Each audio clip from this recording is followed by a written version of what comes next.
Gloire au Seigneur. Vous êtes tous la bienvenue au nom puissant de Jésus. Vous êtes sur Plem TV. Mon nom est le pasteur Kenny Sej. Et puis ce matin, je voudrais rendre grâce au Seigneur pour vous qui me suivez de près comme de loin. Et je voudrais vous exhorter, s'il vous plaît, à vous abonner. Si vous ne l'avez pas encore fait, aimez la vidéo et partagez avec un plus grand nombre de personnes pour plus d'impact et plus d'extension pour l'extension du royaume. Alors ce matin, nous allons lire dans Philippiens chapitre 3 et que le Seigneur bénisse sa parole. Philippiens chapitre 3 à partir du verset 10. Afin de connaître Christ et la puissance de sa résurrection et la communion de ses souffrances en devenant conforme à lui dans sa mort pour parvenir, si j'ai pu, à la résurrection d'entre les morts. Ce n'est pas que j'ai déjà remporté le prix ou que j'ai déjà atteint la perfection, mais je cours pour tâcher de le saisir, puisque moi aussi j'ai été saisi par Jésus-Christ. Frère, je ne pense pas l'avoir saisi, mais je fais une chose, oubliant ce qui est en arrière et me portant vers ce qui est en avant. Je cours vers le but pour remporter le prix de la vocation céleste de Dieu en Jésus-Christ. Alors ce matin, par la grâce du Seigneur, je voudrais parler brièvement de quelle est ta vocation ou encore quel est le but, quel est ton but. Quel est le but de ton existence? Quelle est ta vocation? Vous savez, la vocation est définie comme étant un mouvement interne qui te permet de te sentir appelé par Dieu. C'est un mouvement interne, une voie interne, une direction interne qui te permet de te sentir appelé par Dieu. Mais permettez déjà que je vous dise, ou alors que j'enlève cette idée erronée dont les gens ont de ce qu'on appelle l'appel divin. L'appel divin ne concerne pas que le pupitre, c'est-à-dire lorsqu'on dit quelqu'un est appelé, ça ne concerne pas que le fait de servir à l'autel comme pasteur, apôtre ou quoi que ce soit. Mais également lorsqu'on parle de la vocation, on peut être appelé, c'est-à-dire comme médecin, on peut être appelé comme magistrat, on peut être appelé comme politicien, on peut être appelé comme administrateur. Et bref, il y a tellement d'appels, on peut être appelé comme homme d'affaires, Et donc, je voudrais déjà enlever cette idée erronée dont les gens ont de ce que c'est que la vocation céleste, qui est l'appel de Dieu, dont tu te sens appelé, tu sens que voici mon couloir, voici à quoi j'appartiens. Alors, également, je voudrais faire la différence entre la vocation et la passion.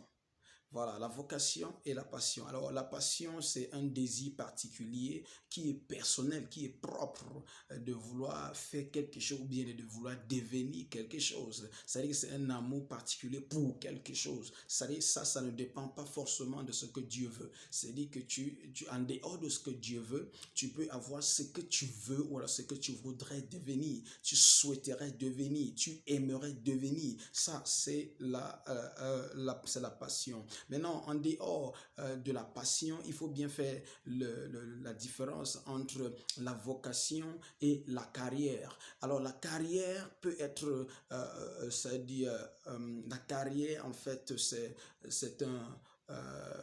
un domaine quelconque dans lequel nous nous investissons, nous avons été formés et puis qui n'est pas forcément qui ne va pas forcément avec la vocation divine, pas forcément. C'est-à-dire, tu peux avoir une carrière qui est différente de ta vocation. Alors, il faut bien que ce soit bien compris. Tu peux avoir une carrière, ça veut dire que tu peux être formé et travailler dans un domaine, mais pourtant, l'appel de Dieu pour toi se manifeste dans un autre domaine. Et puis, tu arrives à combiner les deux. Donc, la carrière, c'est ton engagement dans un secteur pour pouvoir gagner ton pain, par exemple, pour pouvoir vivre. Par exemple, mais par contre, la vocation, c'est le mouvement, un mouvement interne qui te fait te sentir être appelé. Et comme j'ai dit tout à l'heure, on peut être appelé dans différents corps. On n'est pas simplement appelé à être pasteur ou bien à servir à l'autel. Alors, par exemple, Joseph était un administrateur. Joseph était un administrateur, Abraham était un grand homme d'affaires, Noé était un prédicateur, l'apôtre Paul était non seulement faiseur de tentes, ça veut dire il avait une vocation comme apôtre, mais il avait une carrière qui était faiseur de tentes. Donc nous pouvons voir ce genre de choses. L'apôtre Pierre, par exemple, était un pêcheur et qui a la vocation d'être apôtre, de servir à l'autel. Alors donc vous voyez, il y a ces exemples que nous pouvons regarder dans la Bible. Évidemment, Jésus-Christ était fils de charpentier, c'est-à-dire il a grandi en travaillant avec le bois, mais il avait pour vocation de prêcher l'évangile, d'enseigner la parole de Dieu et d'amener beaucoup de personnes à la conversion. Donc, la question que je te pose ce matin, quel est ton but? Quel est ton but? Parce que le but de ton existence devient une force motrice. Ça devient une source d'énergie pour te pousser vers l'avant. Et beaucoup de personnes vivent sans connaître le but de leur existence. Ils vivent sans connaître la vocation de Dieu pour eux. Alors, l'apôtre Paul nous fait comprendre dans Philippiens qu'il ne vivait pas le but, il ne vivait pas la vocation, il poursuivait sa vocation, il poursuivait sa vocation, il avait découvert cette vocation et il courait dans cette direction. Vous savez, lorsque tu découvres quelle est ta vocation, alors tu devrais t'y investir pour maximiser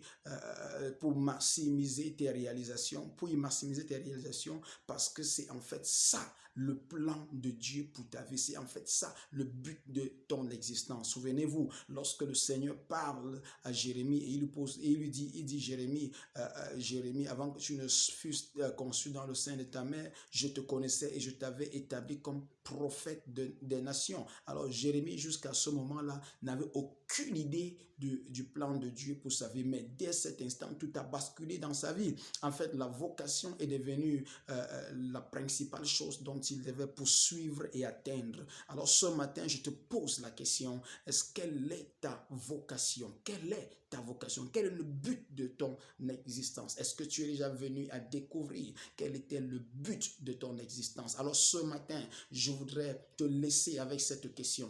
Je vais te laisser avec cette question, mais je voudrais prier pour toi. Je voudrais prier pour quelqu'un qui m'écoute ce matin et qui n'a pas encore découvert quelle est sa vocation. Tu n'as pas encore compris quelle est ta vocation. Alors ce matin, je prie pour toi. Likara suvradia natai, kodara brash kadria nusutrai taranda kerados kabra, limpros kavrai daras kadrahi tarimosh kadra votarara, lindres kataramu pirela sande, ikombra hazi triatush kadram zivokotonde, limanderi brash kadayas kevora, lindrais kapatuneri adaskara lashkanderi liboskata, likura bahas kevromi hande, zukataranish kindrahi zoprande limama mashanda. Inaregas kadula mahande, ligros kavadahande, rio grokos kutili mande, ribababo saprani la kande. Seigneur, je prie, éternel notre Dieu, que cette personne qui m'écoute ou ce groupe de personnes qui m'écoutent maintenant ce matin, Seigneur, arrive à identifier ce mouvement interne qui les permet de se sentir appelés par toi dans quelque domaine que ce soit. Obraj, qui viage kada, ratas, kedoro, kashkada, ibrias kabaduni la kasande, liokurush, kadadababo, pendant qu'ils découvrent, éternel notre Dieu, tu les donnes la grâce, la grâce d'y parvenir.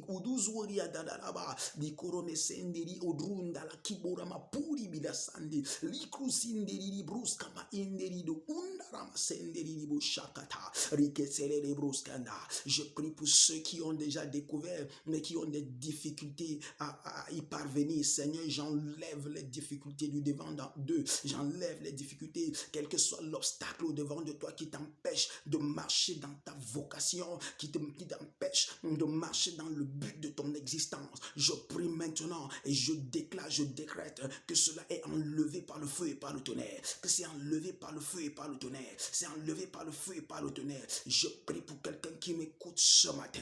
Peut-être que tu es dans une difficulté quelconque, ou bien peut-être que tu passes par une maladie quelconque. Je déclare et je décrète la guérison au nom puissant de Jésus-Christ de Nazareth. De là où tu es, lève-toi, lève-toi, lève-toi au nom puissant de Jésus. Peut-être que tu avais découvert quelle est ta vocation, mais tu étais encore lent à la saisie. Je déclare et je décrète que tu te lèves maintenant par le feu au nom puissant de Jésus-Christ de Nazareth. Quel que soit ce qui te maintenait assis et ne te permettait pas de réaliser ton appel, qui ne te permettait pas de marcher dans ta vocation, je déclare et je décrète que cela est mis sous tes pieds au nom puissant de Jésus-Christ de Nazareth. Amen.